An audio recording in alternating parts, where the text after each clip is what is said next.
I have often observed in the quiet after the storm of a case has passed that the mind tends to soften its recollection of terror and mystery into something almost agreeable, like a bad dream that one later recounts with a faint smile over breakfast. Yet there are certain investigations that resist such mellowing. They remain sharp in the memory, as though they had been engraved rather than merely experienced. The affair which I now place upon record was one of those. It began, as so many of our most perplexing cases did, in the familiar sitting-room of 221B Baker Street, where the winter fog of London pressed itself against the windows like some living thing seeking entrance. The gas lamps outside cast a dull amber glow upon the panes, and within the fire crackled with a subdued violence, as though it too were restless. Sherlock Holmes was in one of his moods of deep abstraction. He had taken no notice of the morning papers, nor of the violin lying neglected upon the sofa. Instead, he sat with his long fingers pressed together,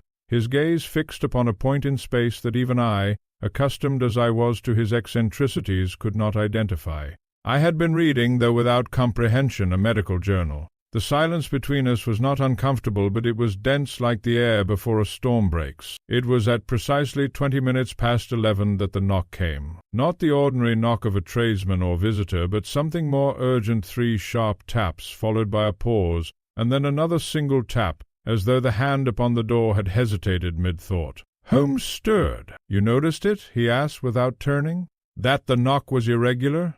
I replied. "Yeah." "It sounded—" "A poor word," he said calmly. "It was not uncertain. It was deliberate." Before I could inquire further, the door burst open, and Mrs. Hudson ushered in a gentleman whose appearance instantly declared both wealth and distress. He was tall, though slightly stooped, dressed in a dark travelling coat spattered with rain. His hat was crushed at the brim, and his gloves were mismatched, one black, one brown. His face, however, was what arrested my attention most. It was pale, drawn, and marked with the unmistakable strain of sleeplessness. "Mr. Holmes?" he asked, though his eyes had already fallen upon my companion. "The same," replied Holmes. The gentleman hesitated for only a moment before stepping forward. "My name is Sir Reginald Marchwood." At the mention of his name I recognized him. A minor figure in government circles, connected with colonial administration, though of late his reputation had been overshadowed by whispers of scandal in financial matters. He did not sit, though Holmes gestured to the chair. "I have come," Sir Reginald said, "because I believe I am being watched, or worse, marked for death. There are declarations that one hears so frequently in Baker Street that they lose their weight. This, however, was not spoken theatrically. It was delivered with the dull certainty of a man describing an already accepted fate. Holmes leaned back slightly. "By whom?" "That," Sir Reginald replied, "is what I cannot determine." A silence followed. I observed Holmes carefully. There was no sign of excitement upon his features, only a mild sharpening of attention, as though a lens had been adjusted. "You received threats?" I asked. "No letters, no messages, nothing so crude." "Then what makes you believe your life is in danger?" Holmes interjected. Sir Reginald hesitated. "The tapping." I felt a slight unease at the word. Holmes, however, showed interest for the first time. "Describe it." "It began 3 nights ago," Sir Reginald said. "At precisely 2 in the morning. I was in my study at my residence in Belgravia. The house was silent, my staff all asleep. I heard a tapping at the window." Holmes' eyes narrowed fractionally. "Continue." "At first I thought it was a branch or the wind, but the rhythm was too intentional. 3 taps. A pause. Then 1 more. I exchanged a glance with Holmes. He was now entirely focused. "And you saw nothing outside?" I asked. "Nothing. Only fog." "And this has repeated itself?" Holmes said. "Every night since, always at the same hour." A chill unrelated to the fire seemed to enter the room. Holmes rose abruptly and walked to the window, where he stood for several moments in silence. "When a phenomenon repeats with precision," he said at last, "it ceases to be supernatural and becomes mechanical or human." Sir Reginald swallowed. "Then you believe it is a man?" "I believe nothing yet," Holmes replied, "but I intend to." He turned back to the table. "Tell me, Sir Reginald, what happened on the first night you heard the tapping?" The man hesitated. "I did not sleep," he said. "I remained in the study until dawn. I feared to move. And the second night?" "I attempted to leave the house before the hour approached." Sir Reginald's voice dropped. "The tapping occurred while I was in the carriage." A silence followed this statement, heavier than before. Even I, trained in rational thought, felt a faint tightening in my chest. Holmes, however, smiled faintly. "Now that," he said softly, "is more interesting." He returned to his chair and steepled his fingers again. "You are certain you were being followed that night?" "I saw no one." "That," Holmes said, "is irrelevant." Sir Reginald looked troubled. "Then what do you suggest I do?" Holmes rose once more, this time with decision. "You will return to your residence," he said. "You will continue your routine exactly as before, and you will not alter your behavior in any way. Do you intend to accompany me?" "Not yet." I must confess I was startled. Holmes rarely declined immediate investigation. Sir Reginald looked alarmed. "But if I am in danger—" "You are," Holmes interrupted. The simplicity of his certainty silenced the room. Holmes reached for his coat. "But the danger," he continued, "is not yet where you believe it to be." As Sir Reginald departed, still visibly unsettled, I turned to Holmes. "You are withholding your judgment," I said. "I am forming it," he replied. "And the tapping?" Holmes paused at the door. "It is either the most elaborate deception I have encountered," he said quietly, "or the simplest murder signal in London." Then he added, almost to himself, "And I suspect," he said, "that it is both." And with that we stepped out into the fog-laden streets of Baker Street, where the gas lamps flickered like dim warnings and London itself seemed to hold its breath. The fog had thickened by the time we reached the street, curling itself around the gas lamps in pale, shifting coils. London in winter is not merely a city, it becomes a living intelligence, slow and brooding, its thoughts obscured behind smoke and shadow.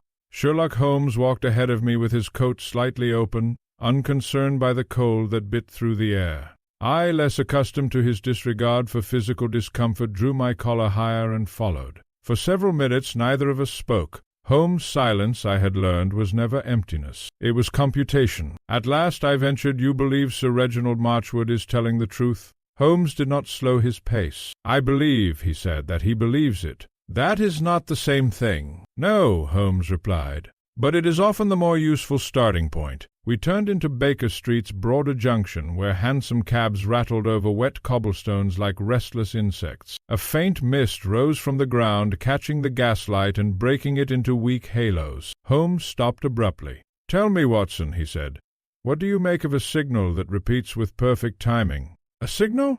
I repeated. "The tapping," he clarified. I considered for a moment. "A coded message of some kind? Perhaps a prearranged signal between conspirators?" "Good," he said. "Conventional, and therefore likely wrong." We resumed walking. "Consider instead," Holmes continued, "that the pattern is not communication between two parties but communication directed at one mind alone."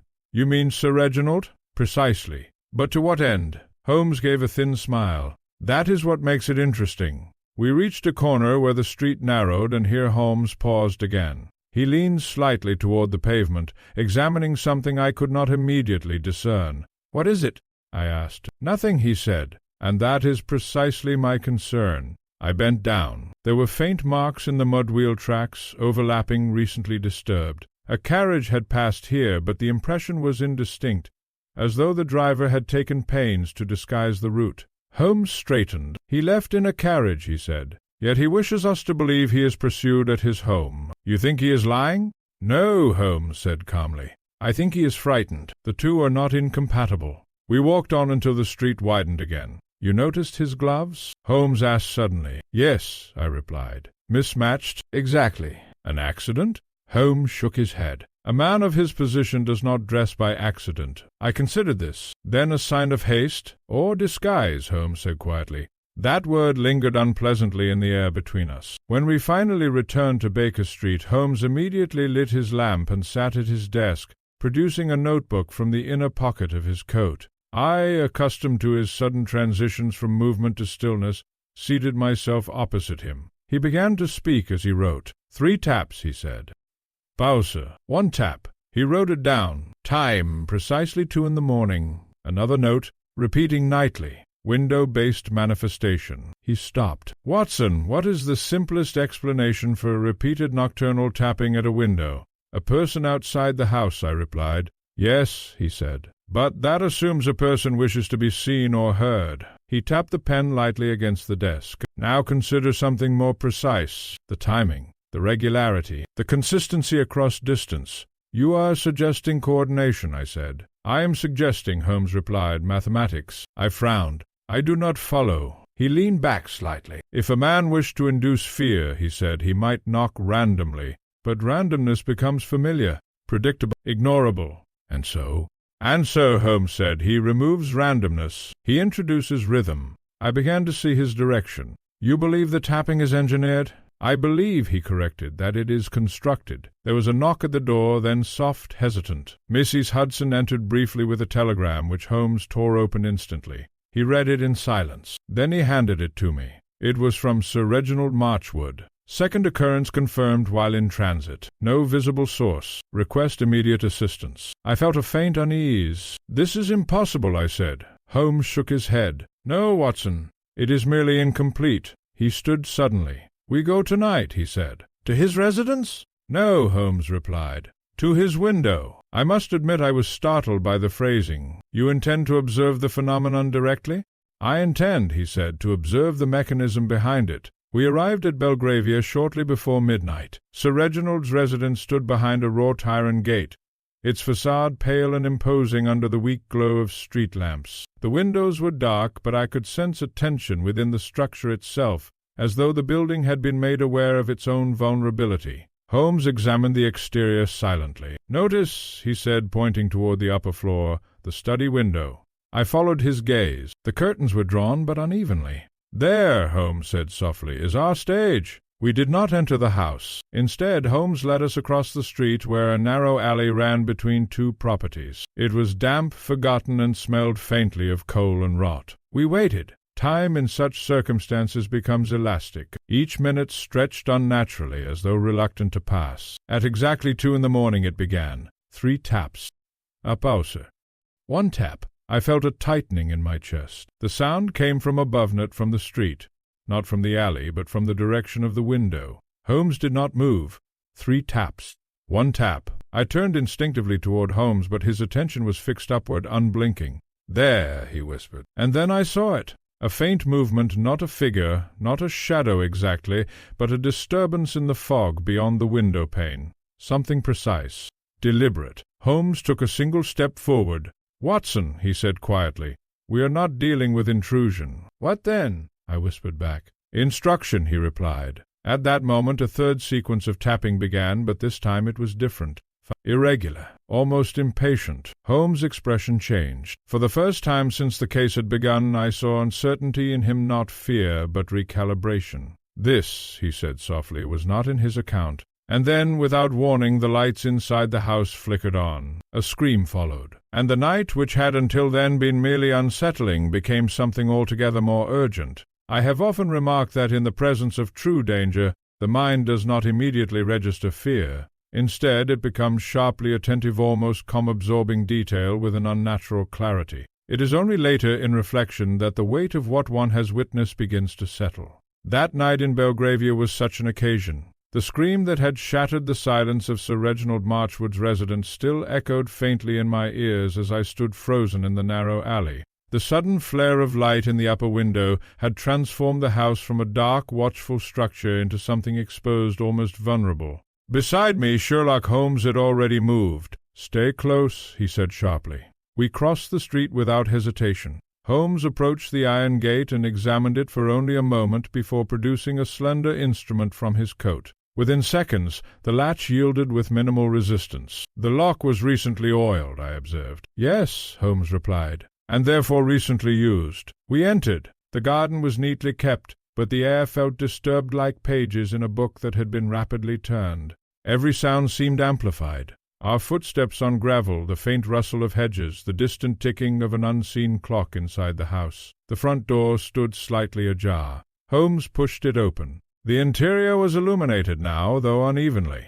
One lamp in the hallway burned brightly, while another flickered weakly, casting distorted shadows along the walls. The house itself felt. A servant appeared at the top of the stairs, pale and breathless. "Sir Reginald, he's upstairs," he stammered. Before I could respond, Holmes was already ascending. We followed quickly. The study door was open. Inside, Sir Reginald Marchwood stood near the desk, his face drained of all color. He was gripping the edge of the furniture as though it were the only fixed point in a collapsing world. "Mr. Holmes," he whispered, "it happened again." Holmes did not answer immediately.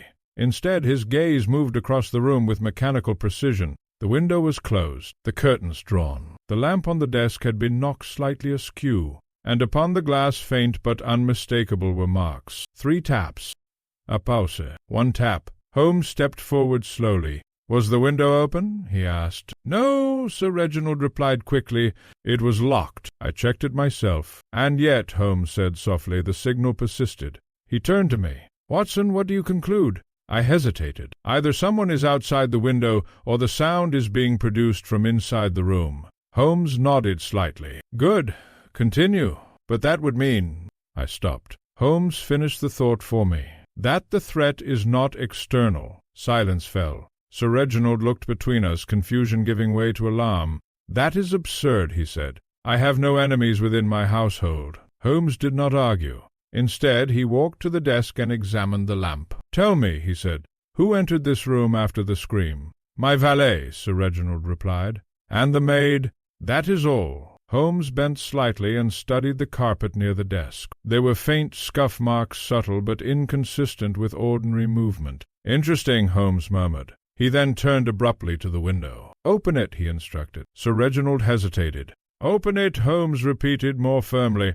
The window was unlocked and slid open with a soft creak. A rush of cold air entered the room. Holmes leaned out slightly, studying the exterior wall. "There are no ledges," I observed. "No," Holmes said. "There are not." He closed the window again. "Then how—" I began. Holmes raised a hand, silencing me. At that moment, from somewhere deeper in the house came a sound. 3 taps.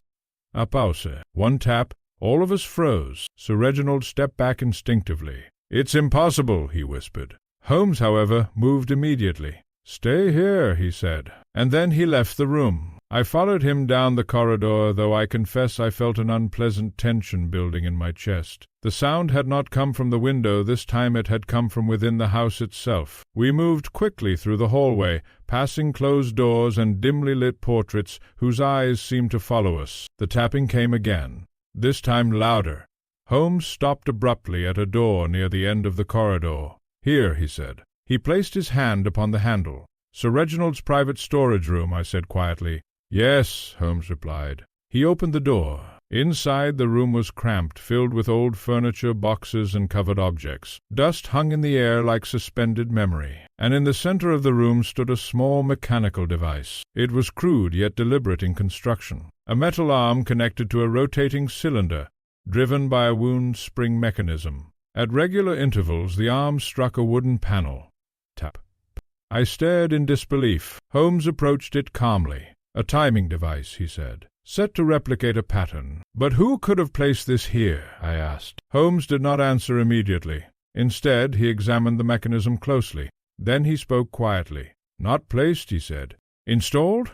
A realization struck me. "You think someone inside the household built it?" Holmes nodded slightly. "But why?" I asked. Before he could answer, footsteps echoed behind us. Sir Reginald had followed, and when he saw the device, the color drained completely from his face. "No," he whispered, "that cannot be here." Holmes turned slowly. "You recognize it," he said. Sir Reginald did not respond. Holmes stepped closer. "This is not a threat from outside your window," he said. "It is a signal from within your house." The silence that followed was heavy, almost suffocating, and then Holmes added with quiet precision, "Or more precisely, from someone who knows exactly when you are listening." Sir Reginald took a step back, and for the first time since we had met him, he looked not merely frightened but cornered. There are moments in investigation when certainty does not arrive as a revelation, but as a slow, uncomfortable settling of facts like sediment sinking in murky water. One does not discover the truth at such times, rather,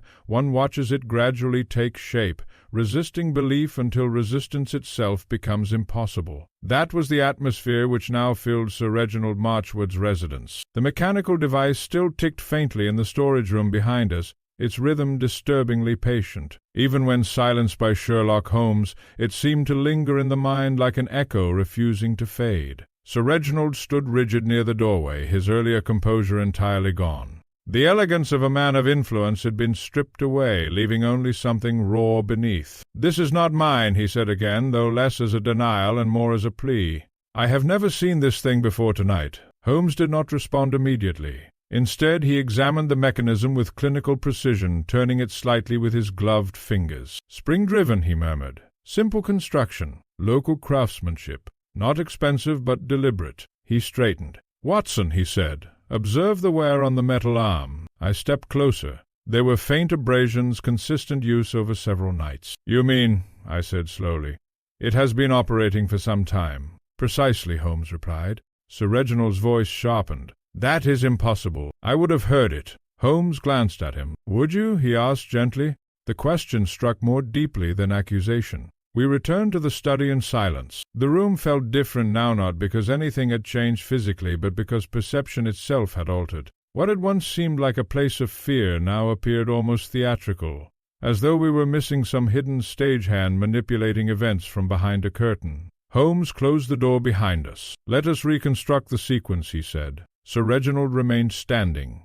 Holmes paced slowly. "3 nights ago," he began, "you hear tapping at your window. You assume external origin." Sir Reginald nodded reluctantly. "Second night you attempt escape by carriage." Another nod. "And yet," Holmes continued, "the phenomenon persists regardless of your location." He stopped. "That is the first inconsistency." I watched Sir Reginald carefully. His breathing had become shallow. Holmes turned toward the window. "Now we introduce the device," he said. "A mechanical system capable of reproducing sound at precise intervals." He looked at Sir Reginald. "Who has access to your residence, your study, and your private rooms?" Sir Reginald hesitated. "My household staff," he said finally. "My valet, Jennings, my maid, Clara, and occasionally my clerk from the office." Holmes nodded once. "Now we narrow." He walked to the desk. "Tell me about Jennings." Sir Reginald frowned slightly. "He has been in my service for 5 years. Loyal, efficient." "Efficient men," Holmes said softly, "are often underestimated." Sir Reginald stiffened. "You suspect him?"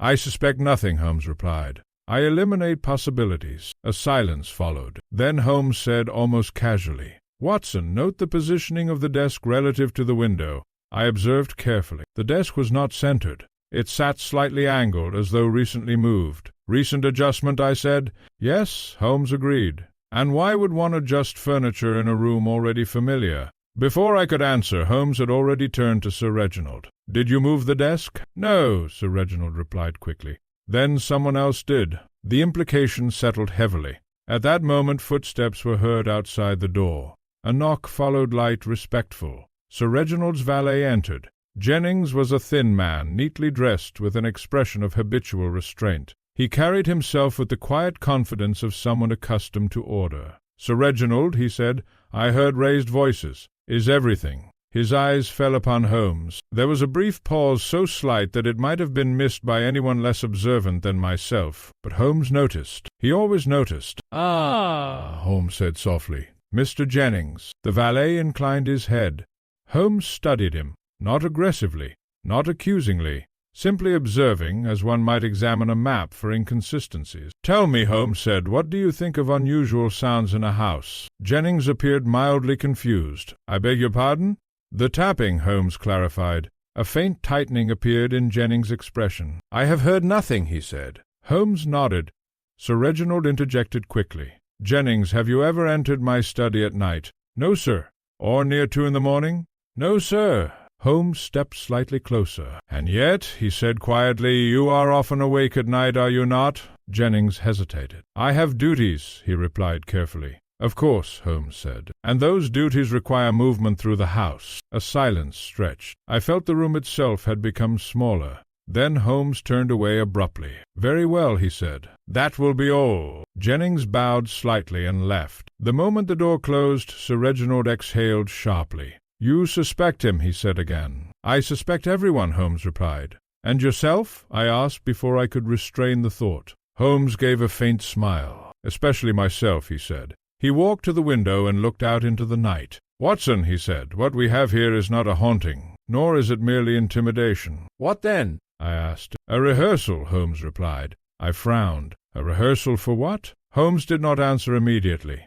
Instead, he looked back at Sir Reginald. "For timing," he said at last. The word hung in the air. Sir Reginald looked increasingly disturbed. "Timing of what?" he demanded. Holmes turned slowly. "Of you," he said simply. A silence followed that statement which none of us dared break, and then Holmes added, almost softly, "and of when you are meant to react. I have often reflected that the most dangerous moment in any investigation is not when the truth is revealed, but when it first becomes possible. At that stage the mind has not yet accepted it, yet it can no longer dismiss it. One is left suspended between disbelief and recognition, a condition far more unsettling than certainty." That was precisely the state in which we found ourselves after the departure of Jennings. The house in Belgravia had grown quiet again, but it was no longer the reassuring quiet of an ordinary night. It was the kind of silence that follows careful listening, as though the building itself was waiting for us to notice something we had previously ignored. Sherlock Holmes stood by the window, his posture unchanged,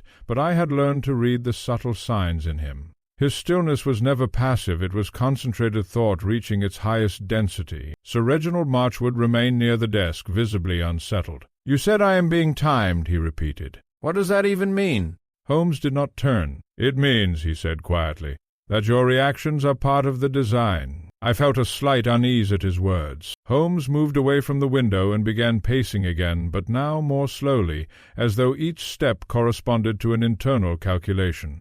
"Let us return to the device," he said. We followed him to the storage room. The mechanical apparatus still sat where we had left it, inert now that its spring had been halted. Yet even in silence it seemed to retain a sense of purpose, like a clock that had once dictated events and might do so again. Holmes crouched beside it. "This mechanism," he said, "does not merely produce sound." He tapped the wooden surface lightly. "It produces expectation." I frowned. "Expectation?" Holmes nodded. "When a sound repeats with precision," he explained, "the listener begins to anticipate it. The mind begins to prepare for it, and in that preparation it becomes controlled." Sir Reginald shifted uneasily. "That is absurd," he muttered. "A sound is just a sound." Holmes glanced at him. "No," he said. "Not when it is used correctly." He stood again. "Watson, recall the first night." I thought carefully. The tapping occurred at 2 in the morning, and always the same pattern. 3 taps, a pause, then 1. Holmes nodded approvingly. "Now tell me," he said, "what did Sir Reginald do after hearing it the first time?" "He stayed in his study until morning." "And the second night?" "He attempted to leave the house." Holmes raised a finger slightly. "And the third?" "He was in a carriage." Holmes' eyes sharpened. "Exactly." Sir Reginald frowned. "What are you implying?" Holmes turned toward him. "I am not implying anything," he said. "I am observing that your movements are being guided." A silence followed. Then Holmes walked back into the study. "Now," he said, "we examine something you have overlooked." He approached the desk. The lamp was still slightly misaligned, as I had noticed earlier. Holmes adjusted it carefully. Then he tapped the edge of the desk. "Listen," he said. We did. Nothing unusual. Holmes tapped again, but this time at a different point on the wood. A faint difference emerged, not in volume but in resonance. I stepped closer. "What is it?" I asked. Holmes' expression tightened slightly. "A hollow section," he said. Sir Reginald blinked. "That is impossible. The desk is solid oak." Holmes looked at him. "Most things appear solid," he said, "until one applies pressure in the correct place." He reached beneath the desk and pressed upward. A soft click was heard. A concealed panel shifted slightly. Sir Reginald stiffened. "No," he said. "I did not authorize any modification to that desk." Holmes did not respond. He carefully opened the hidden compartment. Inside lay a small notebook. Its pages were filled with short entries, dates, times, and brief notes. Holmes picked it up. I leaned in to read. The entries were disturbingly precise. 2 a.m. no reaction. 2 a.m. movement observed. 2 a.m. attempted departure. 2 a.m. carriage response confirmed. Sir Reginald stepped forward sharply. "What is this?" he demanded. Holmes did not answer immediately. He continued reading. Then he closed the notebook. "This," he said calmly, "is a record." "A record of what?" I asked. Holmes turned slightly. "Behavioral response," he said. A chill moved through the room. Sir Reginald's voice rose. "You are accusing me of—" "I am not accusing you," Holmes interrupted. "I am telling you that you are being studied." The words struck the room like a sudden blow. Sir Reginald staggered slightly. "Studied by whom?" he asked, now almost desperate. Holmes looked at him for a long moment. "That," he said quietly, "is what makes this case interesting." He placed the notebook back into the compartment and closed it. Then he turned to me. "Watson," he said, "what do you notice about the timing recorded here?" I studied the entries again.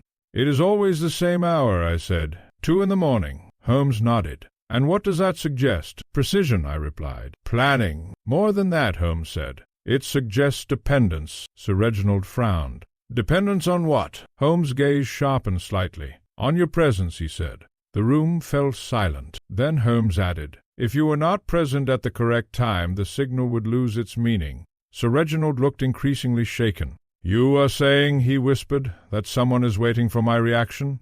"Yes," Holmes replied simply. "And that my fear is part of the plan?" Holmes nodded once. Sir Reginald stepped back, his face pale. "But why?" he asked. Holmes closed his eyes briefly, as though considering a vast unseen structure. "Because," he said at last, "fear is not the goal." He opened his eyes again. "Control is? There are cases in which the first shock is merely an introduction, an opening disturbance meant to prepare the mind for deeper, more disturbing revelations. It is only later that one understands the true purpose of that initial unease. It is not the crime itself, but the conditioning of the observer. That night I began to suspect we had entered such a case. The discovery of the hidden notebook had altered the atmosphere within Sir Reginald Marchwood's residence in a way that no physical rearrangement could have achieved. Every object now seemed to possess a double meaning, as though it might conceal not only a function but an intention. Sherlock Holmes had returned to the study, the notebook still in his possession. He examined it intermittently, but his attention was no longer fixed solely upon its contents. It had become for him one piece in a larger structure that was still forming in his mind. Sir Reginald, on the other hand, had fallen into a state of uneasy silence. He sat rigidly near the fireplace, staring into the fading embers as though they might offer answers the room refused to give.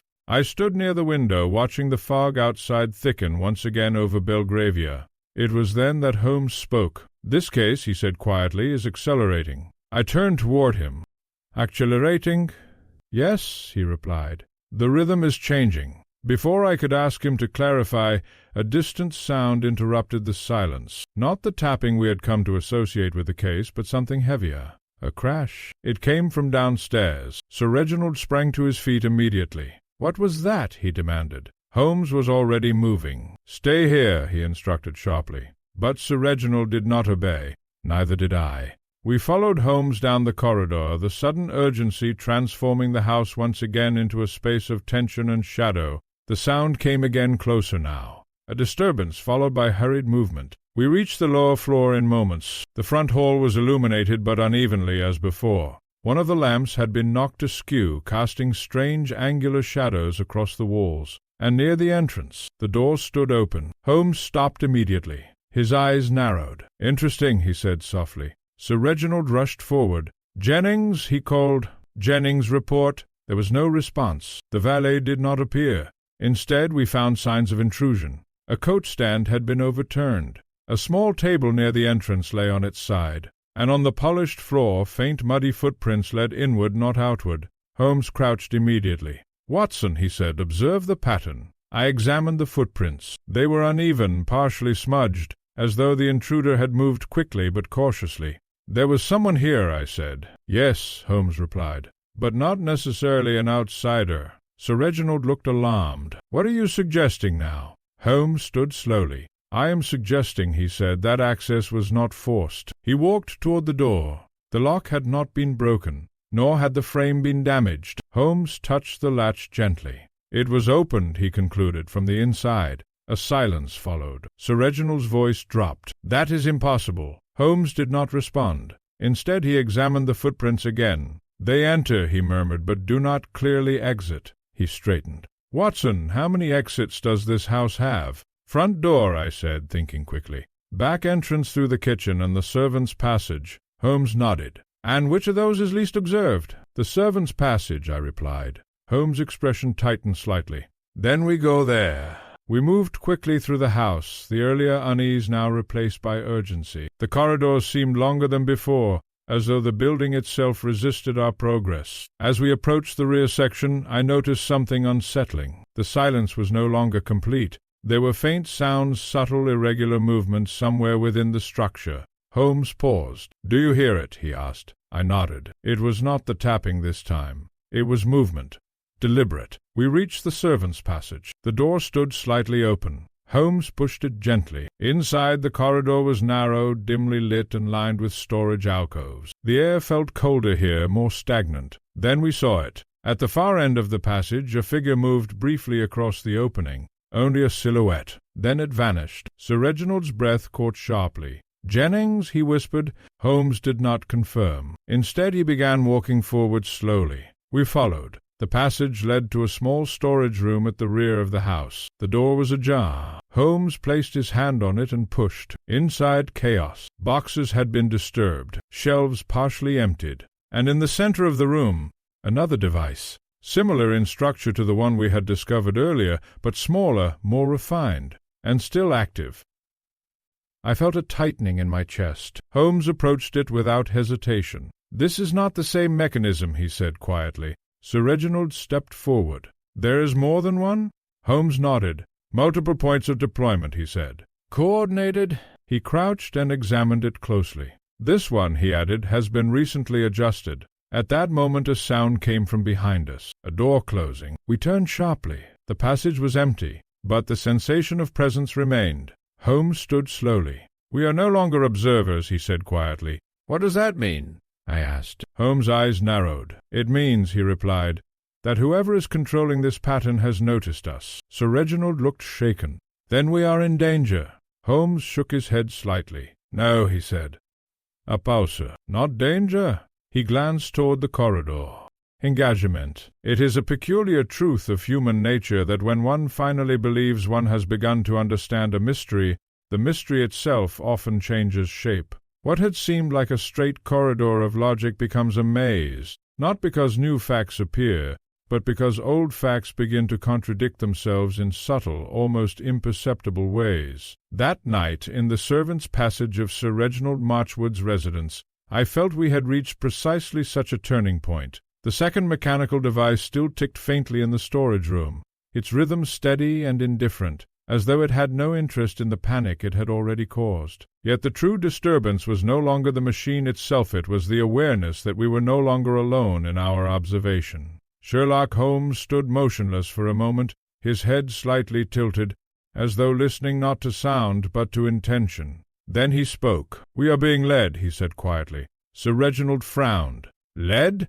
By whom?" Holmes did not answer immediately. Instead he turned slowly and looked back down the corridor we had just traversed. "By someone," he said at last, "who understands anticipation." I felt an unease I could not immediately define. "Anticipation?" I repeated. Holmes began walking again, but now with a different purpose, less investigative, more corrective, as though he were adjusting his direction against an unseen current. "When a man believes he is observing a pattern," Holmes continued, "he becomes predictable himself." We returned toward the main house. The silence had changed. It was no longer empty, it felt occupied. As we entered the hallway, Sir Reginald spoke again, his voice strained. "You believe the intrusions are meant to confuse us?" Holmes gave a slight nod. "Not confuse," he said.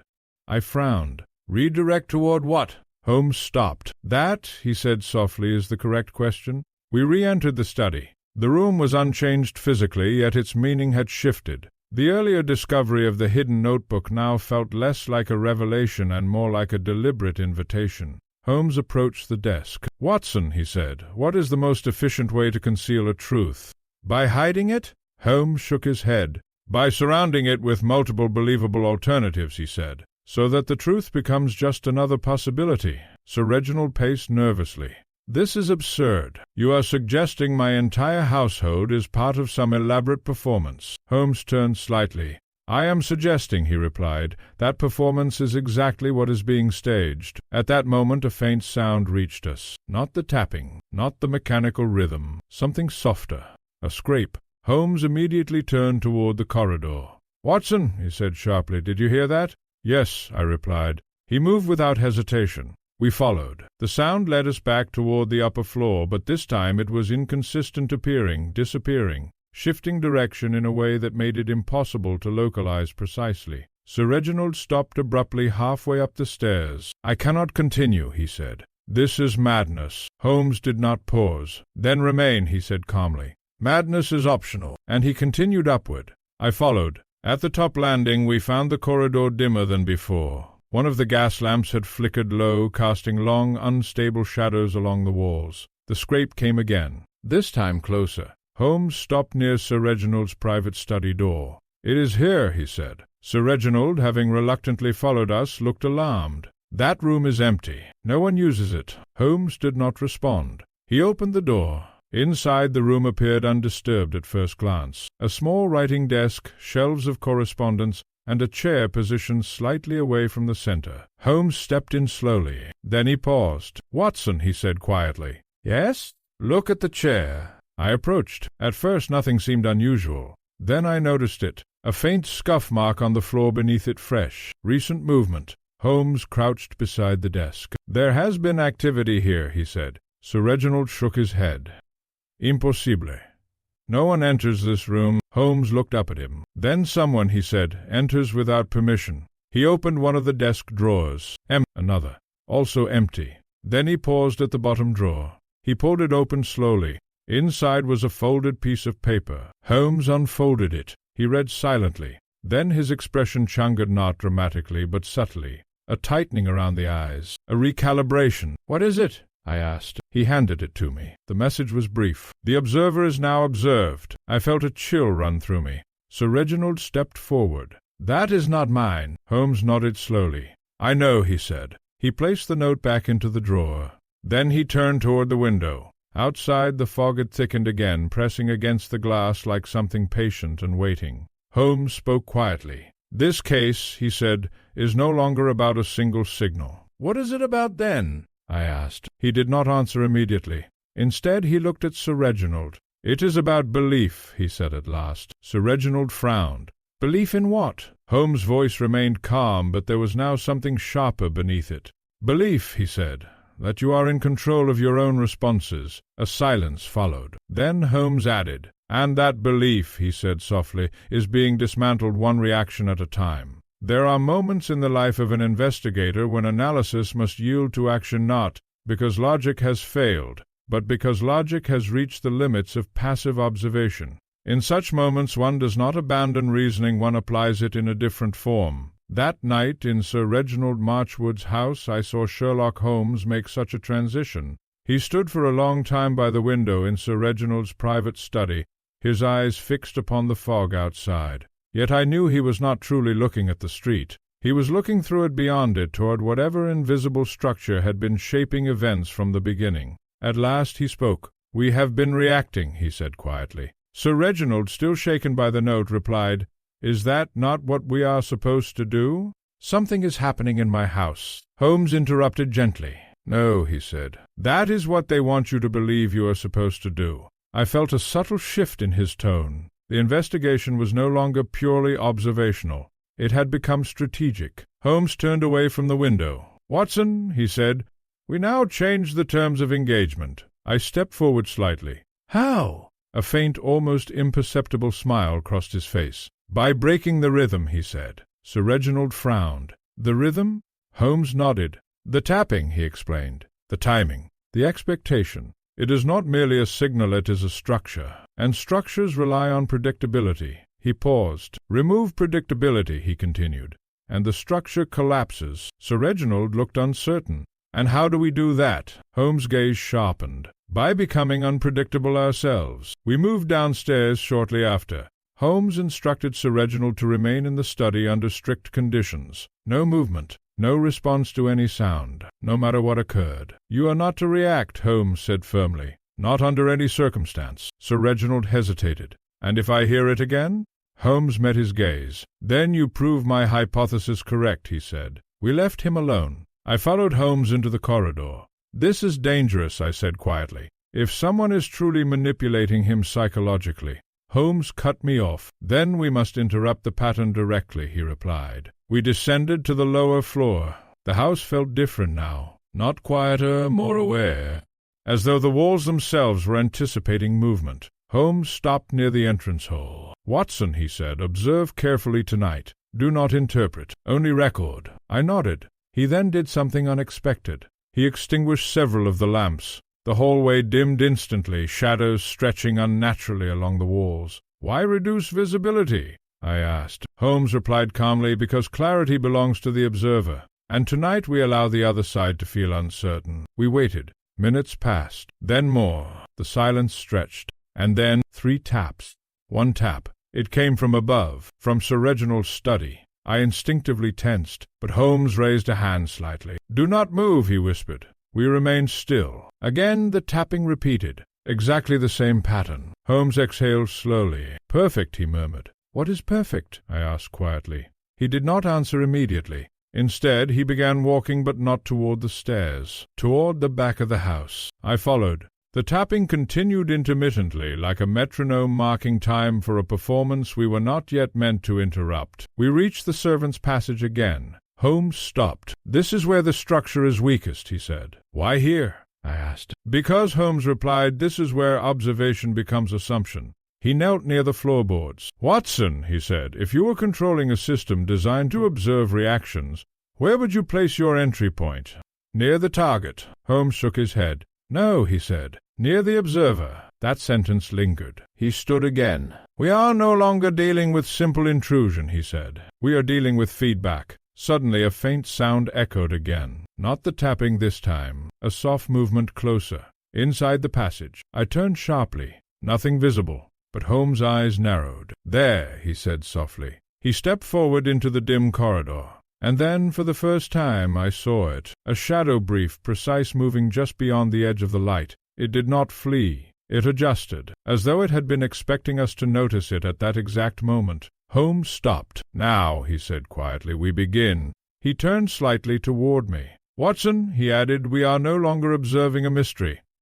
A pausa. We are inside its design. There are cases which resist resolution not because the evidence is lacking, but because the mind is unwilling to accept what the evidence already implies. In such cases, the final barrier is not mystery, it is denial. That night, in the fog-bound house of Sir Reginald Marchwood, I felt that barrier finally begin to crack. We had seen the shadow in the servants' passage, we had heard the rhythm that refused to break, and we had followed it back into the structure of the house itself, as though the building had become an instrument being played by an unseen hand. Sherlock Holmes did not speak for several minutes. Instead, he stood perfectly still in the corridor, his gaze fixed on the darkness ahead. I had learned that when Holmes fell silent in this manner, it was not uncertainty, it was conclusion forming. At last he said quietly, "It is complete?" I looked at him. "What is complete?" Holmes turned slightly toward me.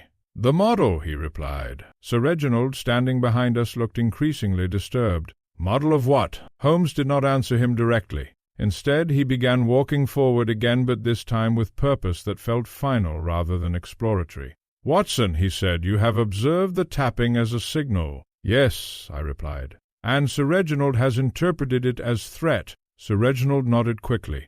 "Because it is a threat." Holmes shook his head slightly. "No," he said. "It is instruction." We reached the lower study again. The room felt unchanged, yet somehow more exposed, as though the illusion that had once protected its secrets had finally been stripped away. Holmes stepped into the center of the room. "All elements are now present," he said calmly. Sir Reginald frowned. "What elements?" Holmes raised one finger. "The mechanical devices." A second finger. "The recorded notebook." "The behavioral responses." He paused. "And the observer." I felt a slight tension in my chest. Sir Reginald's voice sharpened. "You keep referring to me as if I am part of this system." Holmes looked at him directly. "You are not merely part of it," he said. "You are its subject." A silence followed. Then Holmes walked to the desk and opened the hidden compartment once again. The notebook was still there. He held it up. "This is not a record of crime," he said. "It is a record of conditioning." I frowned. "Conditioning?" Holmes nodded. Each tapping sequence, he explained, was not random intimidation. It was timed exposure, designed to elicit predictable responses. Sir Reginald's face tightened. "You are suggesting I was being trained?" Holmes shook his head. "Not trained," he said.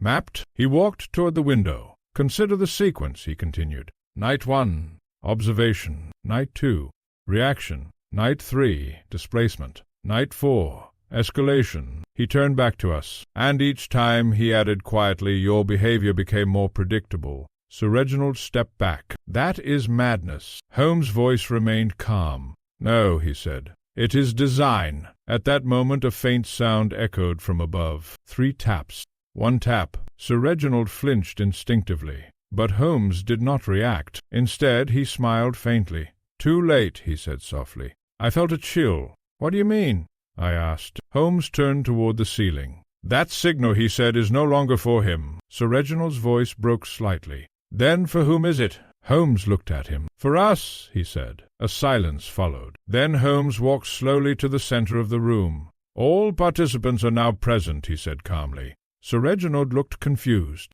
"Participants?" Holmes nodded.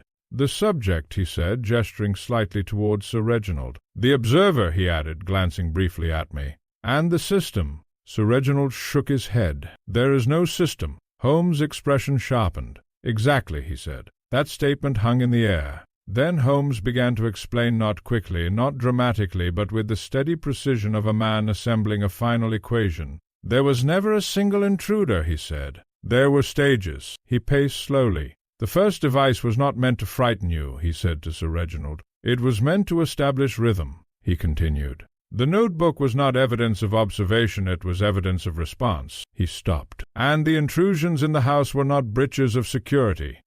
A pause. They were measurements." Sir Reginald looked increasingly pale. "Measurements of what?" Holmes turned toward him. "Of how quickly you lose control of your own decisions," he said quietly.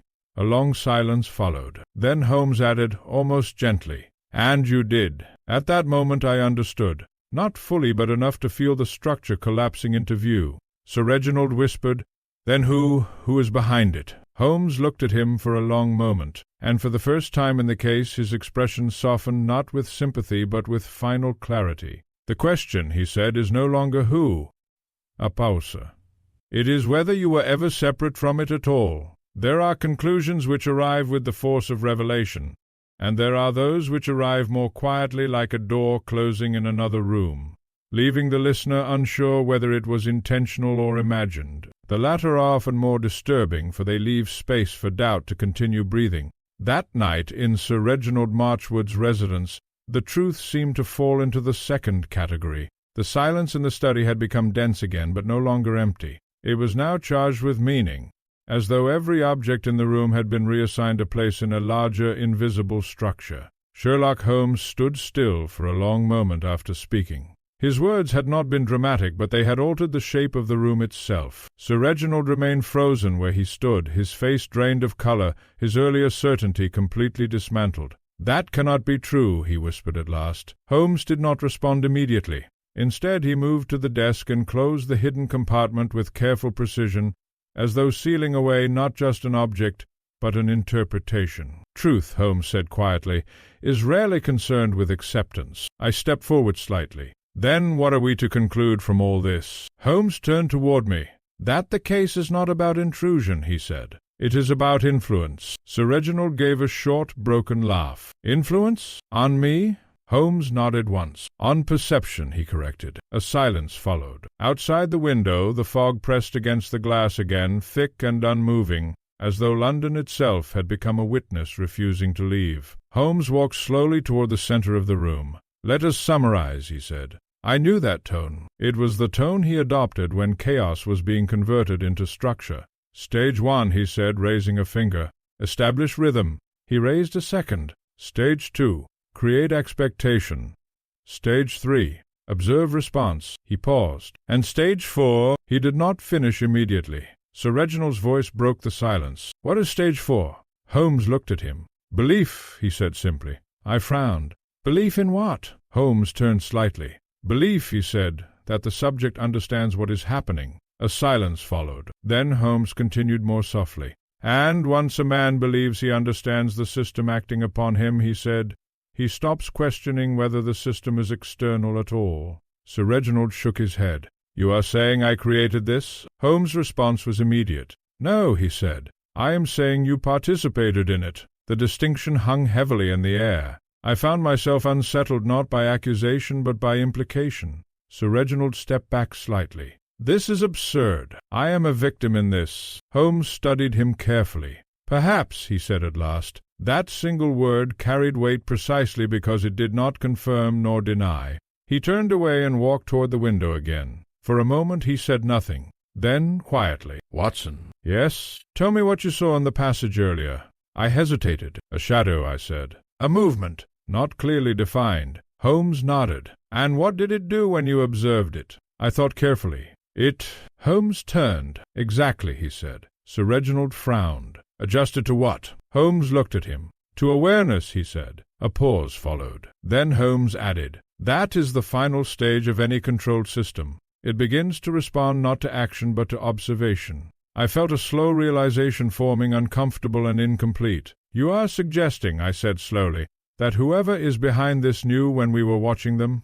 Holmes gave a slight nod. Not knew, he corrected. Sir Reginald looked between us, increasingly disoriented. Then what do we do now? He asked. Holmes closed his eyes briefly, as though concluding a long internal calculation. We stop reacting, he said at last. He opened his eyes again. And we begin watching without participation? I studied him. You mean we withdraw? Holmes shook his head. No, he said. We isolate the pattern from its subject. A silence followed. Then he added quietly, and we wait for it to reveal its necessity. Sir Reginald sank into a chair, exhausted. I do not understand any of this, he said. Holmes glanced at him. That, he said, is the most important observation you have made tonight. I could not help but ask, and the tapping?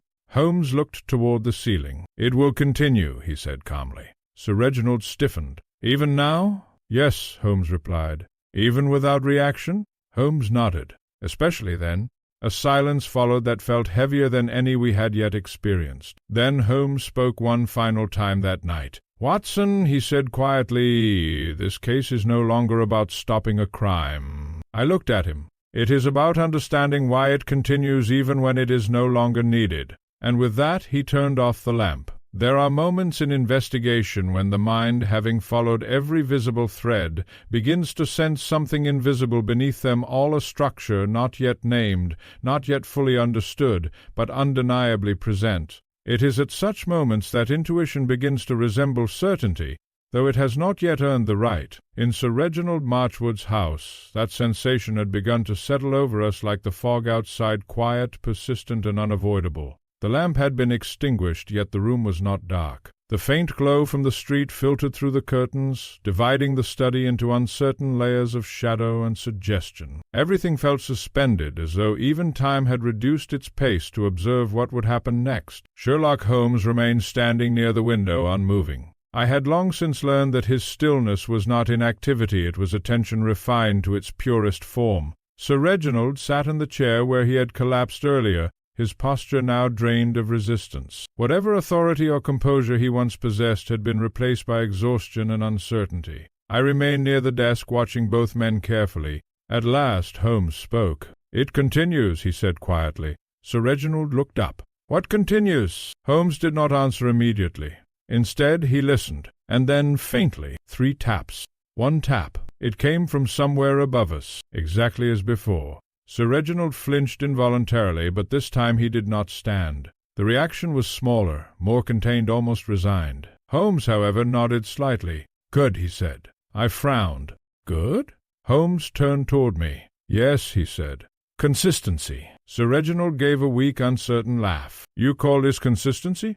I call it torment. Holmes walked slowly toward the center of the room. No, he said. Torment is unstructured. This is structured repetition. He paused. And structure can be understood. I stepped forward slightly. But understood by whom?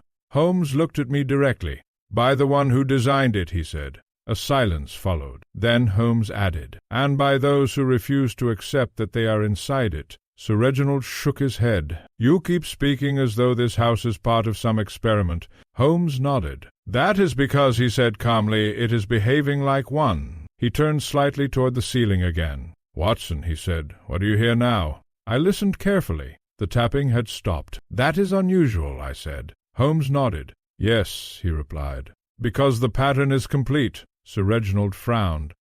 Complete? Holmes turned toward him. Every system, he said, requires a final observation to confirm its validity. I felt a slight unease. And what is the final observation in this case? Holmes did not answer immediately. Instead, he walked to the desk and picked up the notebook once more. He opened it and placed it under the dim light. Then he spoke softly. Sir Reginald, he said, what time did you first hear the tapping? 2 a.m, he replied automatically. And what time did you attempt to leave the house? Also 2 a.m, he said. And when did the carriage incident occur? A pause. 2 a.m, Sir Reginald said more quietly. Holmes closed the notebook. "Always the same time," he said. Sir Reginald nodded. Holmes turned toward me. "That is not coincidence," he said. I frowned. "Then what is it?" Holmes' voice lowered slightly. "Synchronization," he said. A silence followed that word. Then Holmes walked slowly towards Sir Reginald. "Tell me," he said gently, "what do you do every night at 2 in the morning?" Sir Reginald blinked. Holmes shook his head. "No," he said, "not recently." Sir Reginald hesitated. "I wait for it," he admitted quietly. Holmes nodded. "Exactly." I felt something shift in my understanding, though I could not yet fully grasp it. Holmes turned toward me. "Watson," he said, "what happens when a man begins to expect a signal?" "He becomes sensitive to it." "Yes," Holmes said. "And what happens when he becomes sensitive?" "He begins to notice patterns," I replied. Holmes nodded. "And what happens," he continued softly, "when those patterns are no longer externally controlled?" A silence followed. Then he answered himself. "They become internal." Sir Reginald stood abruptly. "What are you suggesting?" Holmes looked at him for a long moment. "I am suggesting," he said quietly, "that the tapping is no longer required." The room fell completely silent. Sir Reginald's voice dropped. "Then why do I still hear it?" Holmes turned slightly away. "That," he said, "is the only question that matters now." A long pause followed. Then, from somewhere unseen, nothing. No tapping, no sound, only silence. Holmes closed his eyes briefly, and when he opened them again, I saw something in his expression I had not seen before in this case. Finality. There are cases in which the final revelation does not arrive with noise or spectacle, but with its complete absence. Silence in such moments is not emptiness, it is completion. It signifies that every necessary action has already occurred, and nothing remains but understanding. That was the atmosphere which now settled over Sir Reginald Marchwood's residence. The tapping had ceased, not paused, not delayed, ceased entirely, and that, more than any earlier disturbance, carried an unsettling weight that neither Sir Reginald nor I could ignore. Sherlock Holmes stood motionless in the centre of the study, his head slightly lowered, as though listening to something that no longer existed. I had seen him in many states of concentration, but this was different. This was not pursuit, it was conclusion. Sir Reginald remained standing near the chair, his face pale, his exhaustion now indistinguishable from resignation.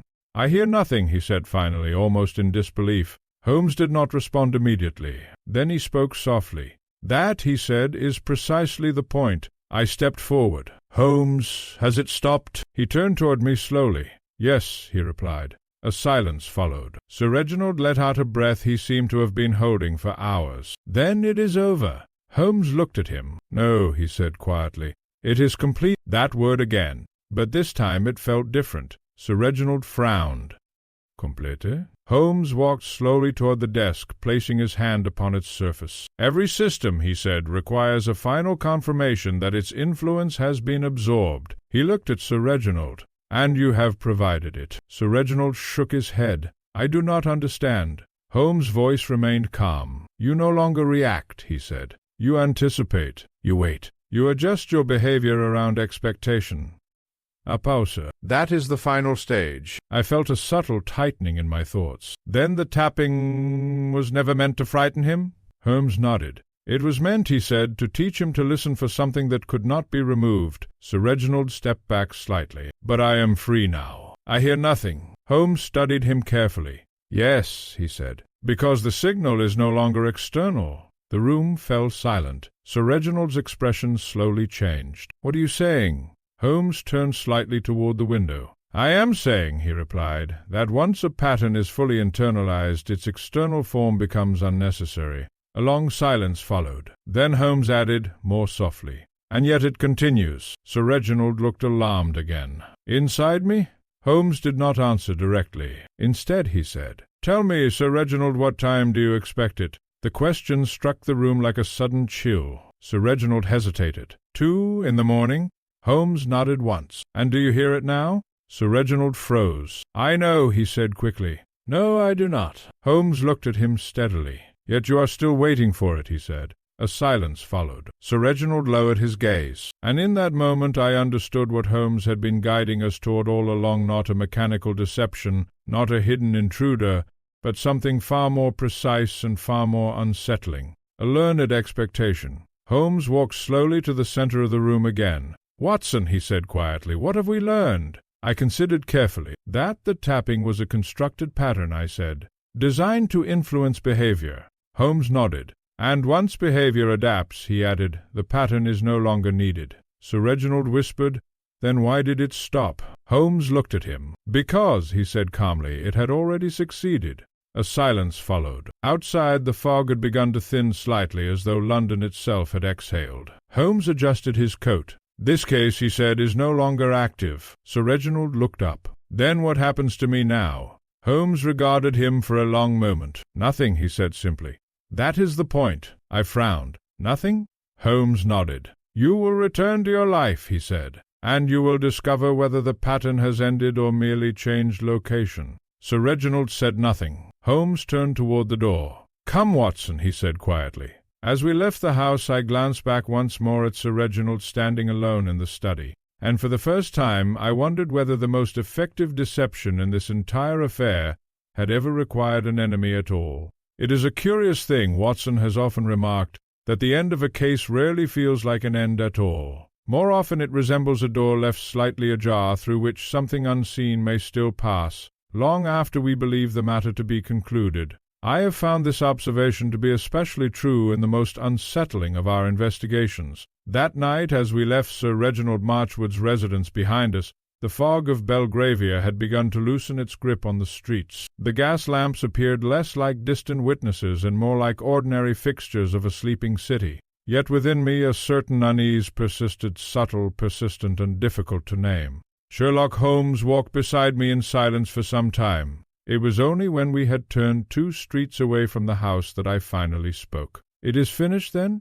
I asked. Holmes did not immediately reply. He adjusted his coat slightly and continued walking, his gaze forward, unreadable. "At the level of events," he said at last, "yes." I frowned. "And at the deeper level?" Holmes gave a faint, almost imperceptible smile. "That," he said, "depends on Sir Reginald Marchwood." We walked on. The street was nearly empty now, save for a distant hansom cab disappearing into the mist. The city felt temporarily suspended, as though even London itself was uncertain whether the night had fully resolved its purpose. I could not help but revisit the conclusion Holmes had drawn. "So the tapping," I said slowly, "was never truly external." Holmes nodded. "A device to structure expectation," he replied. "A carefully constructed rhythm designed not to frighten but to condition." "And Jennings?" I asked. Holmes glanced at me briefly.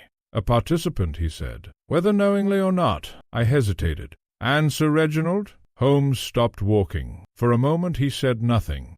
"Sir Reginald," he said quietly, "was the interface." I frowned.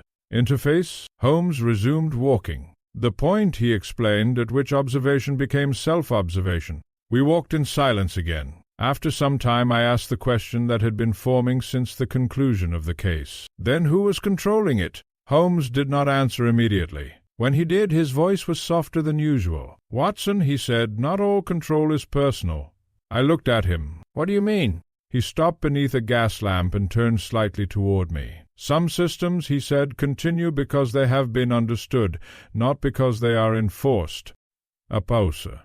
"And once understood," he added, "they no longer require a controller." The implication unsettled me more than any accusation had. We walked the remainder of the distance in silence. When we finally reached Baker Street, the familiar sight of our lodgings should have brought relief. Instead, I felt only a strange continuation of the case, like a final echo that had not yet decided where to end. Inside, Holmes removed his coat and placed it carefully on the chair. Mrs. Hudson had long since retired, and the house was quiet. I expected Holmes to retire as well. Instead, he stood by the fireplace for several moments, staring into the dying embers. At last I spoke. "Holmes," I said, "do you believe Sir Reginald is safe now?" He did not turn. "Yes," he said. A pause. "And no." I frowned. "That is not a satisfactory answer." Holmes gave a faint smile. "It is the only honest one," he replied. He turned then, finally facing me. "The mechanism has been removed," he said. "The signals have ceased. The structure is no longer active in the external world."